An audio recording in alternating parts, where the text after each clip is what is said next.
మా మోటార్సైకిల్ నుంచి వెళ్ళడానికి రావడానికి తేలిగ్గా ఉంటుంది. నేను ఆ సొర్రాపేట వెళ్ళేటప్పటికి ₹2 కూలి. మగ ఆడాళ్ళకి అంత కడు పేదవాళ్ళు, మగవాళ్ళకి మగవాళ్ళకి ₹4. సరే వాళ్ళకి నేను ఏం చేశానంటే వచ్చి కొత్త చేను కదా అని పని ఉండేది రోజు 100 మందికి. వాళ్ళకి క్యారియర్ కూడా లేవమ్మా. వాళ్ళకి చెప్పాను ఇలా అన్నం గుడ్డని మూటం కట్టుకొచ్చి, కూరలు కూడా తెలియదు, అంత పేదవాడు. ఉప్పు కారం చొలకు తినేవారు. నాకు ఏడుపు వచ్చేసింది అన్నమాట. 100 మందికి క్యారియర్లు కొనిచ్చాను. ₹2 ₹3 చేస్తాను. అమ్మ 8ంటికి రండి, మీరు సాయంత్రం 5ంటికి వెళ్ళిపోయి మధ్యాహ్నం 1 గంట రెస్ట్ తీసుకోండి, మీకు పొలాన్ని బాగు చేసి పెట్టండి, మీకు ఏటా పెంచుకెళ్తాను నేను. ఒకసారి పెంచితే ఊళ్ళో నా మీద రైతులు తిరగబడతారు, అంచేత మీరు బాగా చేయండి అంటే అప్పటి నుంచి గర్భిణీ స్త్రీ ఉంటే 1 గంట ముందు వెళ్ళిపోండి, చంటి బిడ్డ తల్లి ఉంటే 1 గంట ముందు వెళ్ళిపోవాలి. గర్భిణీ స్త్రీలు కూడా అప్పట్లో వ్యవసాయం చేసేవారు. పొలం 5 నెలలు 6 నెలలకి ప్రెగ్నెంట్ లేడీస్ వచ్చేసారు పొలం. 1 గంట ముందు వెళ్ళిపోయినా వాళ్ళు పర్మిషన్ పంపించేస్తామని. ఎంత పేరు వచ్చిందంటే నిజంగా అమ్మ, వాళ్ళు చూసి జాలేసి ఎప్పుడైతే గుడ్డను మూట కట్టుకు అన్నం తింటున్నారో నాకు ఏడుపు వచ్చేస్తుంది. 100 మందికి క్యారియర్ గురించి నేను ఊళ్ళోకి వస్తే అందరూ నమస్కారం అయ్యా, నమస్కారం అయ్యా. ₹2 ₹3 చేస్తాను. ₹3 ₹5 వరకు పెంచేస్తాను. ఊళ్ళో నా మీద తిరుగుబాటు చేశారు. నెక్స్ట్ వాటి పెంచుకుంటూ వెళ్ళిపోతున్నాం. నాకు రోజు 100 మంది పని కావాలండి, మరి కొత్తగా పొలం కొన్నాను. చుట్టూ ఫెన్సింగ్ వేసేస్తాను. ఈ రిజిస్ట్రేషన్ పొలం అడవి పొలం జమీందారులది అది. అందులో బోల్డ్ చెట్లు ఉన్నాయి. ఆ చెట్లన్నీ తీసి కాంట్రాక్ట్కి చేయించేస్తాను.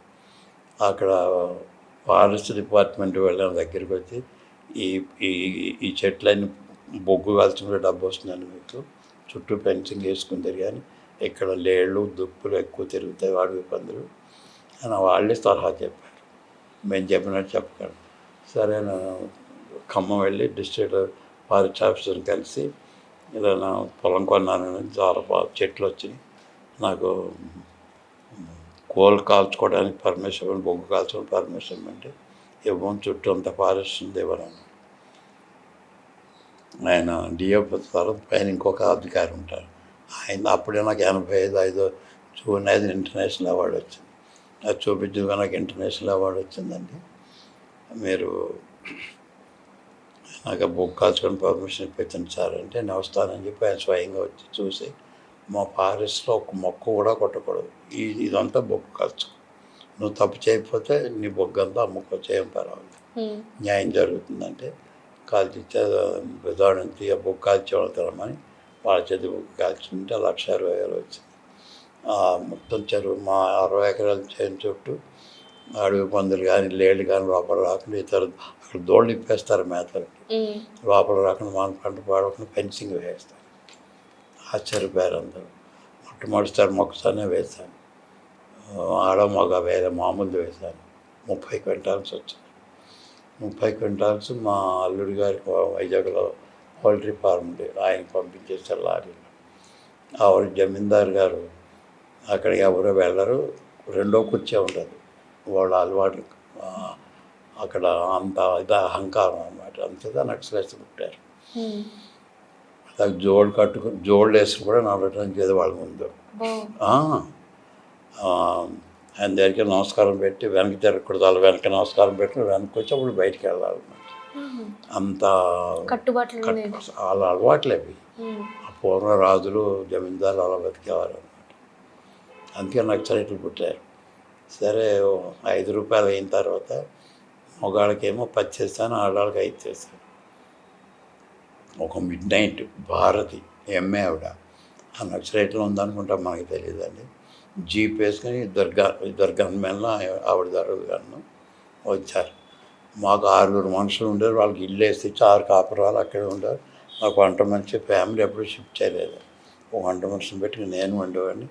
వారం ఉండి ఇక్కడి నుంచే బట్టలు పట్టుకుని వెళ్ళి మోటార్ ఇక్కడి నుంచి స్కూటర్ మీద వెళ్ళిపోయాను. 130 కిలోమీటర్లు, 130 కిలోమీటర్స్ స్కూటరే. నేను ఇంతవరకు కాఫీ టీ తాగలను ఇప్పుడు పుట్టిన తర్వాత. అంత హ్యాపీ, ఆహారం కాడ అంత జాగ్రత్తగా ఉంటాను అన్నమాట. డ్రింక్ తాగలేదు, ఎన్నో దేశాలు పంపారు, ఎక్కడ డ్రింక్ తాగలేదు. ఫ్రీగా ఇస్తారు ఫ్లైట్లో. ఎక్కడ డ్రింక్ తాగలేదు. నేను ఫిలిప్పైన్స్లో 85 జూన్ 5 వెళ్ళినప్పుడు అది వరల్డ్లో international outstanding rice farmer award ఇచ్చారు. ఐఆర్ 64 అనే వెరైటీ రిలీజ్ చేసి ఒక కేజీ కూడా ఇచ్చారు. సరే అక్కడ భోజనం పెరుగు ఉండదు అక్కడ ఆ దేశంలో. నాకు పెరుగు అంటే పాలంటే ఎక్కువ ఇష్టం. నేను పాలు పెరుగు మీద ఇప్పటికి కూడా వాటితో ఎక్కువ జీవిస్తున్నాను. ఒక పూటే భోజనం చేస్తాను. ఇప్పుడు 8 సంవత్సరాలు వచ్చిన ఒక పూటే భోజనం, పాలు పెరుగు. మీరు ఇప్పుడు ఇంత ఈ 8-10 వయసు దాటినా కూడా ఇంత యవ్వనంగా అంటే ఇప్పుడు మాకు ఒక 20 సంవత్సరాలు 25 సంవత్సరాలు వచ్చినా ఇప్పుడు ఉండే వాళ్ళకి అంత ఓపిక లేదండి. మీరు ఇప్పటికి వ్యవసాయం చేస్తారని చెప్పారు కదా, మీ సీక్రెట్ ఆరోగ్యం సీక్రెట్ అదేనా? ఒక పూట అన్నం ఒక పూటే భోజనం 30 గ్రాములు, అది కూడా ఎక్కువ తిన్నాను. 30 గ్రాములు పళ్ళు ఎక్కువ తింటాను. మామిడి పళ్ళు, సపోటా పళ్ళు. ఏ సీజన్ కా ఫ్రూట్స్ తింటారు? సీజన్ కిస్మిస్ సీజన్ అంతా రోజు 6 కేజీ తినేసేవాడిని. అలా తెచ్చుకొని తింటా. అన్ని పళ్ళు, మామిడి పళ్ళు, జామ పళ్ళు, సపోటా పళ్ళు, మా పొలాన్ని ఉంటే అన్నీ కూడా అన్నీ తెచ్చుకుంటాను. పైగా మీరు పండించుకుంటారు కాబట్టి బయట మందులు అవి పండి కాదు కాబట్టి మీరు ఎంత ఆరోగ్యంగా ఉంటారు. అనాస ఇవన్నీ కూడా తెచ్చుకొని బాగా తింటాను. ఆవిడ కూడా కాఫీ టీ తాగదు, మా మిస్సెస్ కూడా. వచ్చిన వాళ్ళకి ఎంత మర్యాద చేస్తారు. ఈ రంగంలో నేను ఎంత పేరు తెచ్చుకున్నా, భోజనం పెట్టడం అంత పేరు తెచ్చుకుందాం. అందరూ మెచ్చుకుని వెళ్ళేవాడు. పడుకుంది అందుచేత ఇక్కడ రికార్డ్ చేస్తే అది అక్కడ రికార్డ్ చేద్దాం. సరే మిడ్-నైట్ ఆ నక్సలైట్ వచ్చింది. మా మనుషులు 6 బయటకు వచ్చారు పరిగెత్తుకొని కర్రలు పట్టు. అందరినీ పంపించేయండి అంది ఆవిడ. వెళ్ళి పడుకోండి, ఎవరింట్లో పడుకోండి. నా పేరు భారతి, నేను ఎంఏ నక్సలైట్లో ఉంటున్నాను. ఈ ఏరియాకి నేను ఏదో చెప్పింది కోర్టు అధికారి నేను మమ్మల్ని కలవటానికి వచ్చాను. బుక్ ఇచ్చింది. అందులో లక్షల మీద ఉన్న చందాలు, లక్షల మీద, 100ల మీద లేవు. మీ పేరు రాసి 100 రూపాయలు రాయినాను. నన్ను అవమానం చేస్తున్నావు, పేరు రాసి ₹1,00,000 ₹100 ఏంటంటే, ఇంకా పొలం కొని 4 ఏళ్ళు అయింది, నేను ఇంకా అప్పు చేస్తున్నాను, నేను బ్యాంక్ లోన్ తీసి వ్యవసాయం అంచేత మీరు ఇప్పుడు అడిగితే ఇవ్వలేను నేను అంటే, అలాగే మీ పేరు రాయండి, ₹100 కూడా మీరు ఇవ్వక్కర్లేదు, మా హైకమాండ్ మిమ్మల్ని కలిసినట్టు నాకు గుర్తింపు అన్నమాట. మిమ్మల్ని అభినందించడానికి వచ్చాను.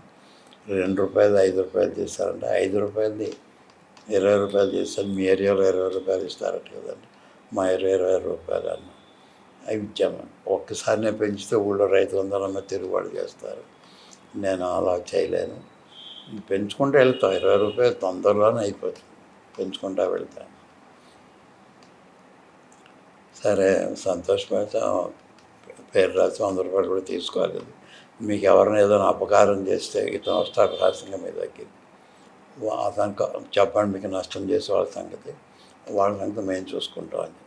థ్యాంక్స్ అమ్మా అని చెప్పి వెళ్ళిపోయింది.